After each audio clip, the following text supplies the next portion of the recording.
want to show you another example. ನಾನು ನಿಮಗೆ ಮತ್ತೊಂದು ಉದಾಹರಣೆಯನ್ನು ತೋರಿಸಬಯಸುತ್ತೇನೆ. John's Gospel chapter 12. ಯೋಹಾನ 12ನೇ ಅಧ್ಯಾಯ.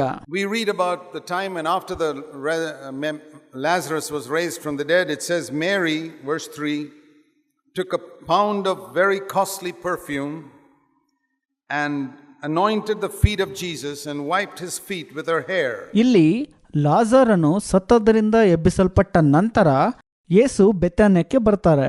ಆಗ 3ನೇ ವಚನದಲ್ಲಿ ಈ ರೀತಿ ಇದೆ, ಆಗ ಮರಿಯಳು ಬಹು ಬೆಲೆಯುಳ್ಳ ಅಚ್ಚ ಜಟಮಾಂಸಿ ತೈಲವನ್ನು 1 ಸೇರಷ್ಟು ತಂದು ಯೇಸುವಿನ ಪಾದಕ್ಕೆ ಹಚ್ಚಿ ತನ್ನ ತಲೆಯ ಕೂದಲಿನಿಂದ ಆತನ ಪಾದಗಳನ್ನು ಒರೆಸಿದಳು. And it was a very, very expensive perfume. ಅದು ಬಹಳ ಬೆಲೆಯುಳ್ಳಂತ ತೈಲ. And Judas Iscariot, who was the businessman among his disciples, he immediately evaluated that perfume.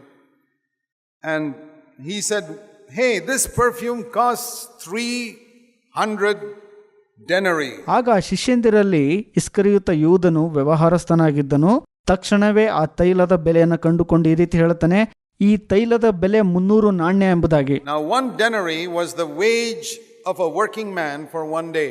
1 ನಾಣ್ಯವು ಒಬ್ಬ ಕೆಲಸಗಾರನ ಆ ದಿನದ ಒಂದು ಕೂಲಿಯಾಗಿರುತ್ತದೆ. You know the parable of the laborers, how the master in Matthew 20 agreed with the laborers for 1 denarii per day. What is the wage of a working man today? Say 100 rupees or whatever it is per day. This is 300 days, means if you exclude the holidays, it's 1 year's wages of a working man. ಮತ್ತಾಯ 20ರಲ್ಲಿ ಒಂದು ಸಾಮ್ಯ ಇದೆ. ಆ ಸಾಮ್ಯದಲ್ಲಿ ಯಜಮಾನನು ಕೂಲಿ ಆಳುಗಳೊಂದಿಗೆ 1 ದಿನಕ್ಕೆ 1 ಪಾವಲಿಯಂತೆ ಒಪ್ಪಂದ ಮಾಡ್ಕೊಳ್ತಾನೆ. ಇಂದು ಒಬ್ಬ ಕೂಲಿ ಆಳಿನ ಕೂಲಿ 100 ರೂಪಾಯಿ ಅಥವಾ ಮತ್ತೊಂದಿರಬಹುದು. ಇಲ್ಲಿ 300 ದಿನ ಅಂತ ತೆಗೆದುಕೊಂಡ್ರೆ ರಜೆಗಳನ್ನ ಕಳೆದು ಒಬ್ಬ ಆಳಿನ ವರ್ಷದ ಕೂಲಿ ಅದು. 1 year's wages of a working man. ಕೆಲಸ ಮಾಡುವಂತ ಒಬ್ಬ ಆಳಿನ ವರ್ಷದ ಕೂಲಿ ಅದು. Mary took that, it's probably a major part of her life savings, went and bought this expensive perfume and poured it at Jesus' feet. And Judas Iscariot says, ಮರಿಯಳು ತನ್ನ ಜೀವಿತದ ಉಳಿತಾಯದ ದೊಡ್ಡ ಭಾಗವನ್ನ ತೆಗೆದುಕೊಳ್ತಾಳೆ, ಹೋಗಿ ಬೆಲೆಯುಳ್ಳಂತ ತೈಲವನ್ನ ತರ್ತಾಳೆ, ಅದನ್ನ ಯೇಸುವಿನ ಪಾದದ ಬಳಿ ಸುರಿಯುತ್ತಾಳೆ. ಆಗ ಇಸ್ಕರಿಯೋತ ಯೂದ ಈ ರೀತಿ ಹೇಳ್ತಾನೆ, what a crazy waste. ಎಂತಹ ಹುಚ್ಚುತನದ ವ್ಯರ್ಥ ಇದು ಎಂಬುದಾಗಿ ಹೇಳ್ತಾನವನು. We could have used this 300 denarii to give to the poor people. ನಾವು ಈ 300 ನಾಣ್ಯಗಳನ್ನ ತೆಗೆದುಕೊಂಡು ಬಡವರಿಗೆ ಕೊಡಬಹುದಾಗಿತ್ತು ಎಂಬುದಾಗಿ ಹೇಳ್ತಾನೆ. This he said, verse 6, not because he cared for the poor, but because he was a thief.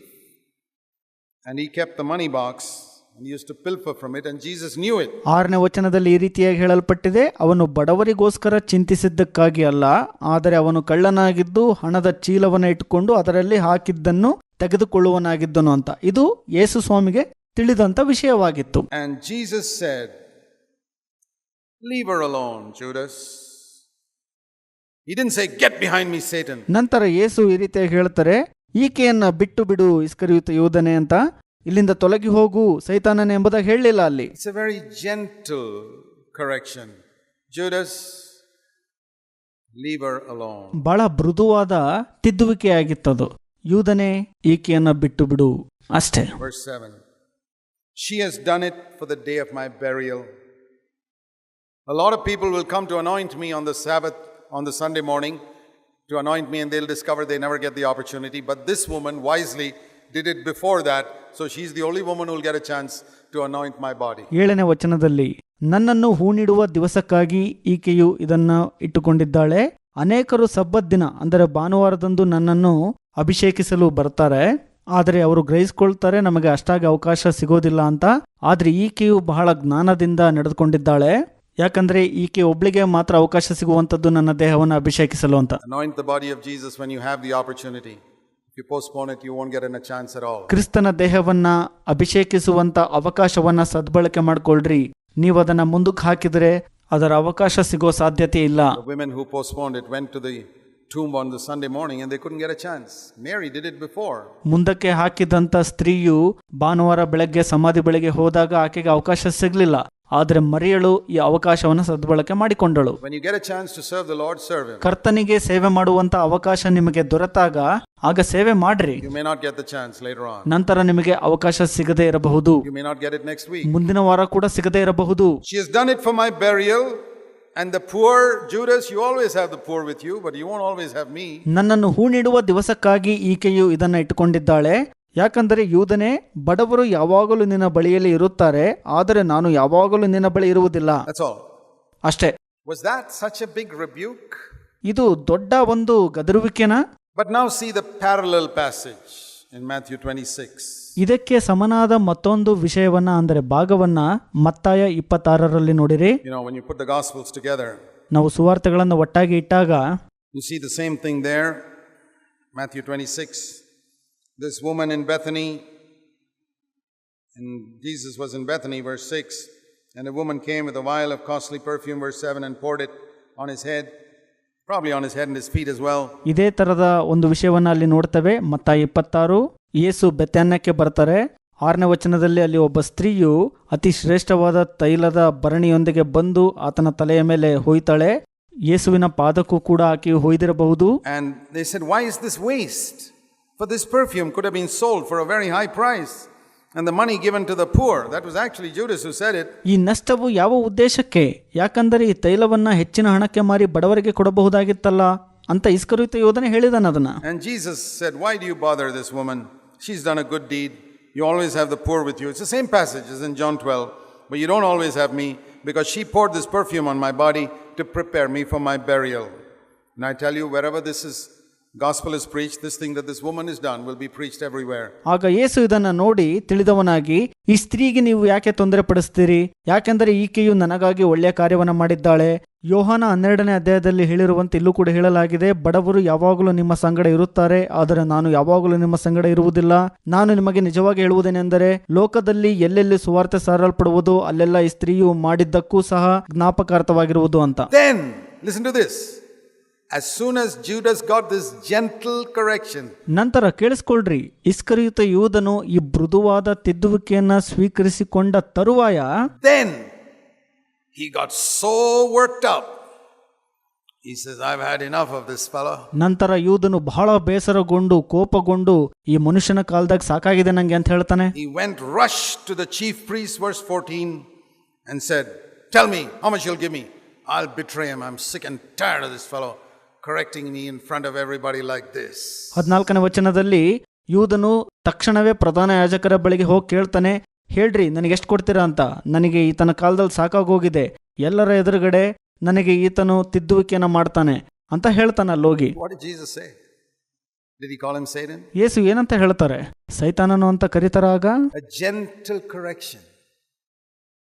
He couldn't take it. ಬಹಳ ಮೃದುವಾದ ತಿದ್ದುವಿಕೆಯನ್ನ ಮಾಡ್ತಾರಲ್ಲಿ ಯೇಸು ಸ್ವಾಮಿ, ಆದ್ರೆ ಅದನ್ನ ತೆಗೆದುಕೊಳ್ಳಿಕ್ಕೆ ಆಗೋದಿಲ್ಲ ಯೂದನ ಕೈಲಿ. He got so angry that he went and betrayed Jesus for 30 pieces of silver. ಆದರೆ ಆತನು ಬಹಳ ಕೋಪಗೊಳ್ತಾನೆ, 30 ಬೆಳ್ಳಿಯ ನಾಣ್ಯಗಳಿಗೆ ಯೇಸು ಸ್ವಾಮಿಯನ್ನು ಒಪ್ಪಿಸಿಕೊಡ್ತಾನೆ, ಹಿಡ್ಕೊಡ್ತಾನೆ. He didn't want the money, because later on we read he went back and threw it back there. ಆತನಿಗೆ ಹಣ ಬೇಕಾಗಿರ್ಲಿಲ್ಲ, ಯಾಕಂದ್ರೆ ನಂತರದಲ್ಲಿ ನಾವು ನೋಡ್ಕೊಳ್ತೇವೆ ಆತನು ಹೋಗಿ ಹಣವನ್ನು ಎಸಿತಾನೆ ಅಂತ. He wanted revenge on this person who dared to correct him in public.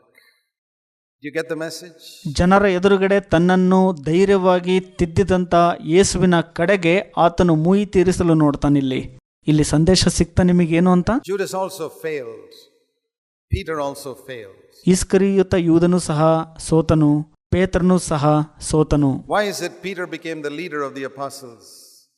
And why is it that Jesus said about Judas, it is better if he was never born? ಯಾಕೆ ಪೇತ್ರನು ಅಪೋಸ್ತಲರ ನಾಯಕನಾಗಿ ಹೊರಹೊಮ್ಮಿದನು? ಯಾಕೆ ಇಸ್ಕರಿಯೋತ ಯೂದನಿಗೆ ಯೇಸು ಸ್ವಾಮಿ ನೀನು ಹುಟ್ಟದೇ ಇದ್ರೆ ಒಳ್ಳೆದಿತ್ತು ಎಂಬುದಾಗಿ ಹೇಳಿದರು? Imagine Jesus saying about somebody, it's better if he was never born. ಯೇಸು ಸ್ವಾಮಿ ಒಬ್ಬರ ಬಗ್ಗೆ ನೀನು ಹುಟ್ಟದೇ ಇದ್ರೆ ಒಳ್ಳೆದಿತ್ತು ಎಂಬುದಾಗಿ ಹೇಳುವಂತದ್ದನ್ನ ಕಲ್ಪಿಸಿಕೊಳ್ಳ್ರಿ. If you cannot receive correction, it is better if you were never born. ನೀವು ತಿದ್ದುವಿಕೆಯನ್ನು ಸ್ವೀಕರಿಸಿಕೊಳ್ಳಲು ಸಿದ್ಧರಾಗಿಲ್ಲ ಅಂದ್ರೆ ನೀವು ಹುಟ್ಟದೇ ಇದ್ದಿದ್ರೆ ಬಹಳ ಒಳ್ಳೆದಿತ್ತು. I'll tell you that. ನಾನು ನಿಮಗೆ ಅದನ್ನು ಹೇಳಕ್ ಇಷ್ಟಪಡ್ತೀನಿ. If you can see correction as the words of eternal life, it will lead you to a greater anointing in the days to come. ನೀವು ನಿತ್ಯ ಜೀವದ ವಾಕ್ಯಗಳಂತೆ ತಿದ್ದುವಿಕೆಯನ್ನು ನೋಡೋದಾದ್ರೆ ದೊಡ್ಡ ಅಭಿಷೇಕಕ್ಕೆ ನಿಮ್ಮನ್ನ ಇದು ನಡೆಸುತ್ತದೆ ಮುಂದೊಂದು ದಿನ. Dear brothers and sisters, ಪ್ರಿಯ ಸಹೋದರ ಸಹೋದರಿ, God will correct us. He will discipline us because he loves us. ದೇವರು ನಮ್ಮನ್ನ ತಿದ್ದುತ್ತಾರೆ, ಶಿಕ್ಷಿಸುತ್ತಾರೆ, ಯಾಕಂದರೆ ಅವರು ನಮ್ಮನ್ನ ಪ್ರೀತಿಸುವ ಉದ್ದೇಶದಿಂದ. Why could he correct Peter so strongly? Because he knew that Peter would not get offended. ಯಾಕೆ ಯೇಸು ಪೇತ್ರನನ್ನ ಬಹಳ ಬಲವಾಗಿ ಗದರಿಸಿದ್ರು? ಯಾಕೆಂದ್ರೆ ಗೊತ್ತಿತ್ತು ಯೇಸುವಿಗೆ ಪೇತ್ರನು ಬೇಸರ ಪಟ್ಕೊಳ್ಳೋದಿಲ್ಲ ಅಂತ. Why did he correct Judas so gently? Because he knew a little bit is enough to cause him offense. ಯಾಕೆ ಇಸ್ಕರಿಯೋತ ಯೂದನಿಗೆ ಯೇಸು ಬಹಳ ಮೃದುವಾಗಿ ತಿದ್ದಿದ್ರು? ಯಾಕೆಂದ್ರೆ ಯೇಸುವಿಗೆ ಗೊತ್ತಿತ್ತು, ಯಾಕೆಂದ್ರೆ ಸ್ವಲ್ಪ ಈತನಿಗೆ ತಿದ್ದಿದ್ರು ಬಹಳ ಬೇಗ ಬೇಸರಗೊಳ್ತಾನೆ ಅಂತ. I want to ask you, sisters, when your husband says some small thing, trivial thing to you, do you get offended? Such a small word. ನಾನು ಸಹೋದರಿಯರಿಗೆ ಕೇಳಕ್ ಇಷ್ಟಪಡ್ತೀನಿ, ನಿಮ್ಮ ಗಂಡ ಒಂದು ಸಣ್ಣ ವಿಷಯವನ್ನ ಹೇಳಿದ್ರೆ ನೀವು ಬೇಸರವನ್ನ ಮಾಡ್ಕೊಳ್ತೀರಾ? ಸಣ್ಣ ಪದ. What about you husbands? If your wife says something very small, do you get offended? ನಾನು ಗಂಡಂದ್ರಿಗೆ ಕೇಳಕ್ ಇಷ್ಟಪಡ್ತೀನಿ, ನಿಮ್ಮ ಹೆಂಡತಿ ಸಣ್ಣ ವಿಷಯವನ್ನ ಅಥವಾ ಸಣ್ಣ ಸಂಗತಿನ ಹೇಳಿದ್ರೆ ನೀವು ಬೇಸರವನ್ನ ಪಟ್ಕೊಳ್ತೀರಾ? Or are you made of the tough stuff that Peter was made of, that you can take correction and say, yes darling, you're right, I think I needed that word from you, I was wrong, thank you for being my helper, God appointed you to be my helper, thank you for being my helper. ಅಥವಾ ಪೇತ್ರನು ಮಾಡಿದಂತೆ ದೊಡ್ಡ ತಪ್ಪನ್ನ ನೀವು ಮಾಡಿರಬಹುದು, ನಿಮಗೆ ತಿದ್ದುವಿಕೆ ಅವಶ್ಯಕತೆ ಇರುತ್ತೆ. ಆಗ ನಿಮ್ಮ ಹೆಂಡತಿ ಬಂದು ನಿಮ್ಮನ್ನು ತಿದ್ದುವಾಗ, ಹೌದು ಪ್ರಿಯಳೇ, ಈ ಮಾತು ನಿನ್ನಿಂದ ನನಗೆ ಬೇಕಾಗಿತ್ತು, ಕೃತಜ್ಞತೆಗಳು, ನೀನು ನನಗೆ ಸಹಾಯಕಳಾಗಿದ್ದಕ್ಕಾಗಿ ದೇವರು ಅದನ್ನ ಸಹಾಯಕಳಾಗಿ ನಿನ್ನನ್ನು ನೇಮಿಸಿದ್ದಾರೆ ಎಂಬುದಾಗಿ ಹೇಳ್ತೀರಾ? Dear brothers and sisters, ಪ್ರಿಯ ಸಹೋದರ ಸಹೋದರಿ, God gives us many helpers. ದೇವರು ನಮಗೆ ಅನೇಕ ಸಹಾಯಕರುಗಳನ್ನು ಕೊಟ್ಟಿದ್ದಾರೆ. Have you noticed that ನೀವು ಅದನ್ನ ಗುರುತಿಸಿದ್ದೀರಾ? the same word that God used for Eve in Genesis chapter 2, I will make a helper for Adam. ಆದಿಕಾಂಡ 2ನೇ ಅಧ್ಯಾಯದಲ್ಲಿ ದೇವರು ಹವ್ವಳಿಗೆ ಇದೇ ಮಾತನ್ನು ಉಪಯೋಗಿಸಿದ್ದಾರೆ ಗೊತ್ತಾ?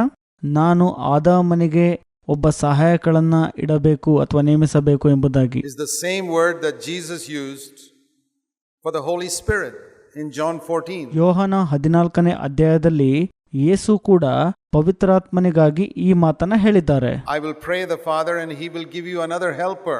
ನಾನು ತಂದೆಗೆ ಪ್ರಾರ್ಥಿಸುತ್ತೇನೆ, ಆತನು ನಿಮಗೆ ಮತ್ತೊಬ್ಬ ಸಹಾಯಕನನ್ನ ಕೊಡುವನು ಎಂಬುದಾಗಿ. Do you appreciate the Holy Spirit when he corrects you?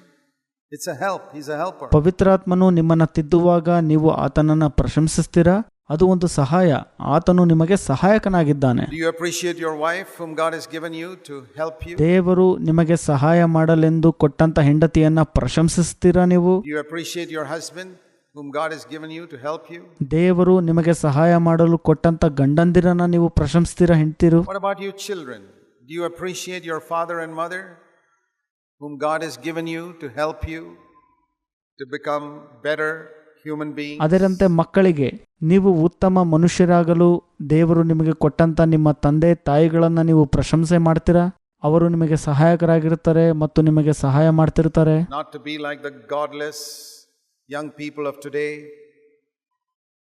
who are heading onwards to hell. ಇಂದು ನರಕಕ್ಕೆ ಮುಖ ಮಾಡಿದಂತ ಅನೇಕ ದೈವಿಕತೆ ಇಲ್ಲದಂತ ಯೌವನಸ್ಥರ ರೀತಿ ನಿಮ್ಮನ್ನ ನಿಮ್ಮ ತಂದೆ ತಾಯಿಗಳು ಬೆಳೆಸ್ತಾ ಇರೋದಿಲ್ಲ. When your dad and mom tell you to give up that rock music, are you willing to listen? ನಿಮ್ಮ ತಂದೆ ತಾಯಿ ನಿಮಗೆ ಆ ಒಂದು ರಾಕ್ ಸಂಗೀತವನ್ನ ಬಿಡು ಅಂತ ಹೇಳುವಾಗ ನೀವು ಬಿಡಲು ಮನಸ್ಸು ಮಾಡ್ತೀರಾ ಅಥವಾ ಸಿದ್ಧ ಇದ್ದೀರಾ? When they tell you to come home at a certain time, girls especially, are you willing to listen? ನೀವು ಮನೆಗೆ ಸರಿಯಾದ ಸಮಯಕ್ಕೆ ಬರಬೇಕು ಅಂತ ನಿಮ್ಮ ತಂದೆ ತಾಯಿಗಳು ನಿಮಗೆ ಹೇಳುವಾಗ, ವಿಶೇಷವಾಗಿ ಹುಡುಗಿಯರಿಗೆ ನಿಮಗೆ ಕೇಳುವಂತ ಹೃದಯ ಇದೆಯಾ? When your parents tell you to dress a little more modestly, not to wear those tight-fitting clothes like other worldly girls do, are you willing to listen? ನೀನು ಸಭ್ಯವಾದಂತ ವಸ್ತ್ರವನ್ನ ಅಥವಾ ಬಟ್ಟೆಯನ್ನ ಹಾಕು, ಲೋಕದವರಂತೆ ಮೈಗೆ ಹತ್ತಿಕೊಂಡಂತೆ ಇರುವ ಬಟ್ಟೆಗಳನ್ನು ಹಾಕೋಬೇಡ ಅಂತ ಹೇಳುವಾಗ ನಿಮಗೆ ಕೇಳುವಂತ ಮನಸ್ಸಿದೆಯಾ ಮಕ್ಕಳೇ? Do you believe that they've got your good at heart? Do you believe that they want to save you from the calamity that's facing young people today? ನಿಮ್ಮ ಬಗ್ಗೆ ನಿಮ್ಮ ತಂದೆ ತಾಯಿಗಳು ಒಳ್ಳೆಯ ಹೃದಯವನ್ನು ಹೊಂದಿಕೊಂಡಿರುವಂತದ್ದನ್ನ ನೀವು ನಂಬುತ್ತೀರಾ? ಇಂದು ಲೋಕದ ಎಷ್ಟೋ ಯೌವನಸ್ಥರು ಕೇಡನ್ನು ಎದುರಿಸ್ತಿರ್ತಾರೆ, ಅಂತದ್ದರಿಂದ ನಿಮ್ಮನ್ನ ರಕ್ಷಿಸಿ ಕಾಪಾಡ್ತಿರ್ತಾರೆ. ನಿಮ್ಮ ತಂದೆ ತಾಯಿ ಅದನ್ನ ಗಮನಿಸ್ತೀರಾ? When they give you advice concerning whom you should marry, Are you willing to listen? Or are you stubborn? ಮದುವೆಯ ವಿಷಯಕ್ಕೆ ಸಂಬಂಧಪಟ್ಟ ಹಾಗೆ ನೀವು ಯಾರನ್ನ ಮದುವೆ ಆಗಬೇಕು ಎಂದು ನಿಮ್ಮ ತಂದೆ ತಾಯಿಗಳು ಸಲಹೆ ನೀಡುವಾಗ ಅದನ್ನು ಕೇಳುವಂತ ಮನಸ್ಸು ನಿಮಗಿದೆಯಾ ಅಥವಾ ಮೊಂಡುತನ ಮೆರೀತೀರಾ? You know, I'll tell you something. If you are stubborn, one day, it may take a few years, you will reap what you have sown. ನಾನು ನಿಮಗೆ ಹೇಳಕ್ ಇಷ್ಟಪಡ್ತೀನಿ, ನೀವು ಮೊಂಡುತನವನ್ನ ಮಾಡಿದರೆ ಇವತ್ತಲ್ಲ ಕೆಲವು ವರ್ಷಗಳ ನಂತರ ನೀವೇನ್ ಬಿತ್ತಿದ್ದೀರಲ್ಲ ಅದನ್ನೇ ಕೊಯ್ತೀರಾ. Yeah, that's true. ಹೌದು, ಅದು ಸತ್ಯ. You may reap one day in your children when you get married what you are sowing with your father and mother today. ನೀವು ಮದುವೆಯಾದ ನಂತರ ನೀವು ಬಿತ್ತಿದ್ದನ್ನ ನಿಮ್ಮ ಮಕ್ಕಳಲ್ಲಿ ಕೊಯ್ತೀರಿ. ಇಂದು ನಿಮ್ಮ ತಂದೆ ತಾಯಿಯಲ್ಲಿ ಬಿತ್ತಿದಂತ ಬೀಜವನ್ನು ಕೊಯ್ತಾ ಇದಿರಲ್ಲ, ಆ ರೀತಿ. It's good for us to humble ourselves. Even if you don't agree with something, be gracious to your parents. ನಿಮ್ಮನ್ನ ನೀವು ತಗ್ಗಿಸಿಕೊಳ್ಳುವಂಥದ್ದು ಬಹಳ ಉತ್ತಮ. ನಿಮಗೆ ಯಾವುದಾದ್ರೂ ವಿಷಯದಲ್ಲಿ ಒಪ್ಪಿಗೆ ಇಲ್ಲ ಅಂದ್ರೂ ಕೂಡ ನಿಮ್ಮ ತಂದೆ ತಾಯಿಗಳ ವಿಷಯದಲ್ಲಿ ಕರುಣೆ ಉಳ್ಳವರಾಗಿರ್ರಿ. Humble yourself. ನಿಮ್ಮನ್ನ ನೀವು ತಗ್ಗಿಸಿಕೊಳ್ಳ್ರಿ. Particularly if your parents are God-fearing and in the church. ಪ್ರತ್ಯೇಕವಾಗಿ ನಿಮ್ಮ ತಂದೆ ತಾಯಿ ಸಭೆಯಲ್ಲಿ ದೇವರಿಗೆ ಭಯಪಡುವಂತವರಾಗಿದ್ರೆ Certainly you got to listen to what they have to say. If you disagree, be very gracious. Don't become a headache at home. ಆಗ ನಿಶ್ಚಯವಾಗಿ ನೀವು ಅವರು ಹೇಳುವಂಥದ್ದನ್ನು ಕೇಳಬೇಕಾಗತ್ತೆ. ಒಂದು ವೇಳೆ ಒಪ್ಪಿಗೆ ಇಲ್ಲ ಅಂದ್ರೂ ಕೂಡ ಕರುಣೆ ಉಳ್ಳವರಾಗಿರ್ರಿ. ಮನೆಗೆ ಮತ್ತು ಅವರಿಗೆ ತಲೆನೋವು ತರಬೇಡ್ರಿ. They correct you for your good. ಅವರು ನಿಮ್ಮನ್ನ ತಿದ್ದುತ್ತಾರೆ, ಅದು ನಿಮ್ಮ ಒಳ್ಳೆಯದಕ್ಕೆ. One day when you leave home and you set up your own home, do what you like. ಒಂದು ದಿನ ನೀವು ಆ ಮನೆಯನ್ನ ಬಿಟ್ಟು ನಿಮ್ಮದೇ ಆದಂತ ಸ್ವಂತ ಮನೆಯನ್ನ ಮಾಡ್ಕೊಂಡಾಗ ಹೊರಗಡೆ ನಿಮಗೇನ್ ಬೇಕೋ ಅದನ್ನ ಮಾಡ್ಕೊಳ್ರಿ. But as long as you're at home, listen to your dad and mom. You will live long. It'll go well with you. ನೀವು ನಿಮ್ಮ ಪೋಷಕರ ಮನೆಯಲ್ಲಿರುವಷ್ಟು ದಿನ ಅವರ ಮಾತನ್ನ ಕೇಳ್ರಿ. ನಿಮಗೆ ಬಹುಕಾಲ ಸಿಗುತ್ತದೆ ಮತ್ತು ಒಳ್ಳೆಯದಾಗತ್ತೆ ನಿಮಗೆ. Listen to your boss at work. ಕೆಲಸದ ಸ್ಥಳದಲ್ಲಿ ನಿಮ್ಮ ಯಜಮಾನರ ಮಾತನ್ನ ಕೇಳ್ರಿ. Listen to the elders, at least the ones you respect. ಸಭಾ ಹಿರಿಯರ ಮಾತನ್ನ ಕೇಳಿಸ್ಕೊಳ್ರಿ. ಅದರಲ್ಲೂ ನಿಮಗೆ ಯಾರ ಬಗ್ಗೆ ಗೌರವ ಇದೆಯಲ್ಲ ಅವರ ಮಾತನ್ನ ಕೇಳಿಸ್ಕೊಳ್ರಿ. They seek your good. ಇವರುಗಳು ನಿಮ್ಮ ಒಳ್ಳೆಯದನ್ನ ಬಯಸುತ್ತಿರುತ್ತಾರೆ. There are great plans that God had for Peter, but they could be fulfilled only if he was radically corrected. Otherwise he would destroy himself. ದೇವರು ಪೇತ್ರನಿಗಾಗಿ ಬಹಳ ಅದ್ಭುತವಾದ ಯೋಜನೆಯನ್ನು ಹಾಕೊಂಡಿದ್ರು. ಆತನು ತಿದ್ದುವಿಕೆಯನ್ನು ಬಹಳ ತೀವ್ರವಾಗಿ ಪಡೆದುಕೊಂಡಿದ್ದಕ್ಕಾಗಿ ಆ ಯೋಜನೆಯನ್ನ ಪೂರೈಸಲು ಸಾಧ್ಯವಾಯಿತು. ಇಲ್ಲವಾದರೆ ಪೇತ್ರನು ನಾಶವಾಗಿ ಬಿಡುತ್ತಿದ್ದನು. God could fulfill those plans. ದೇವರು ಆ ಯೋಜನೆಗಳನ್ನ ಪೂರೈಸಲು ಶಕ್ತರಾಗಿದ್ದರು. There were great plans that God had for Judas Iscariot. And I think part of that plan was to write the epistles. ಇಸ್ಕರಿಯೋತ ಯೂದನಿಗೂ ಕೂಡ ದೇವರು ಬಹುದೊಡ್ಡ ಯೋಜನೆಯನ್ನ ಹಾಕೊಂಡಿದ್ರು. ಆ ಯೋಜನೆಯ ಒಂದು ಭಾಗ ಯಾವುದಾಗಿತ್ತಪ್ಪ ಅಂತಂದ್ರೆ ಪತ್ರಿಕೆಗಳನ್ನ ಬರೆಯುವಂಥದ್ದು. But Judas Iscariot messed up that whole plan of God. ಆದರೆ ಇಸ್ಕರಿಯೋತ ಯೂದನು ದೇವರ ಯೋಜನೆಯನ್ನ ಬಹಳ ದೊಡ್ಡದಾಗಿ ನಷ್ಟ ಮಾಡಿಕೊಂಡನು. Because he could not receive correction. ಯಾಕಂದ್ರೆ ಆತನು ತಿದ್ದುವಿಕೆಯನ್ನು ಸ್ವೀಕಾರ ಮಾಡಿಕೊಳ್ಳಿಲ್ಲ. So God said, you missed it, Judas. I have to find somebody else to write the epistles. And he picked up Paul. ಆಗ ದೇವರು ಇಸ್ಕರಿಯೋತ ಯೂದನಿಗೆ ಹೇಳಿದ್ರು, ಯೂದನೇ ನೀನು ಅದನ್ನು ತಪ್ಪಿಸಿಕೊಂಡಿದ್ದಿ, ನಾ ಮತ್ತೊಬ್ಬರನ್ನ ಕಂಡುಕೋಬೇಕು ಅಂದಾಗ ಪೌಲನು ಸಿಕ್ಕಿದನು. Paul got the privilege that Judas would have got. ಪೌಲನಿಗೆ ಈ ಸೌಭಾಗ್ಯವು ದೊರಕಿತು. ಇಸ್ಕರಿಯೋತ ಯೂದನು ಅದನ್ನು ತಪ್ಪಿಸಿಕೊಂಡನು. Learn to receive correction with humility, with brokenness, and say to God, Lord, these are the words of eternal life. ತಿದ್ದುವಿಕೆಯನ್ನ ದೀನತೆಯಿಂದ ಮುರಿಯಲ್ಪಡುವಿಕೆಯಿಂದ ಸ್ವೀಕರಿಸಿಕೊಳ್ಳುವುದನ್ನ ಕಲಿರಿ ಮತ್ತು ಹೇಳ್ರಿ, ದೇವರೇ ಇವು ನಿತ್ಯ ಜೀವದ ವಾಕ್ಯಗಳಾಗಿವೆ ಅಂತ.